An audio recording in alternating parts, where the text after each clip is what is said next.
যারা আমার চ্যানেলে নতুন দয়া করে সাবস্ক্রাইব করে দিন।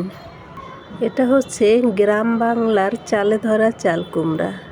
এটাকে আমি ভাজি করব, তাই কুচি করে কেটে নিয়েছি। এর সাথে দিয়ে দিলাম সামান্য পরিমাণ পেঁয়াজ কুচি এবং মরিচ কেটে দিয়ে দিয়েছি এবং স্বাদ মতো লবণ দিয়ে সামান্য পরিমাণে হলুদ অ্যাড করে দেব। হলুদগুলো আমি সম্পূর্ণরূপে ভাজির সাথে মিশিয়ে দিব।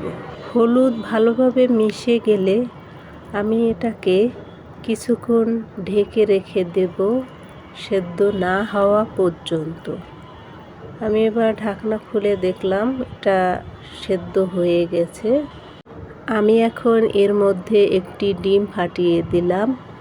ডিমটা এখন সম্পূর্ণরূপে ভালোভাবে মিশিয়ে ভাজির সাথে তারপরে আমি এটাকে অন্য একটি কড়াইতে তেল পেঁয়াজ দিয়ে সুন্দর করে বাদামি রং করে ভেজে নেব। ভাজা হয়ে গেলে আমি এতে অ্যাড করে দেব একটি ডিম। ডিমটিও ভালোভাবে মিশিয়ে নেব। মিশিয়ে নিয়ে ভালোভাবে একটু ভেজে নেব। ভাজা হয়ে গেলে আমি এর সাথে অ্যাড করে দেব ভাজিগুলো, সেদ্ধ করা ভাজিগুলো। সেদ্ধ করা ভাজিগুলো দিয়ে সুন্দর করে মিশিয়ে নেব। মিশিয়ে একটু জাল করে আমি এটাকে নামিয়ে নেব পরিবেশনের জন্য।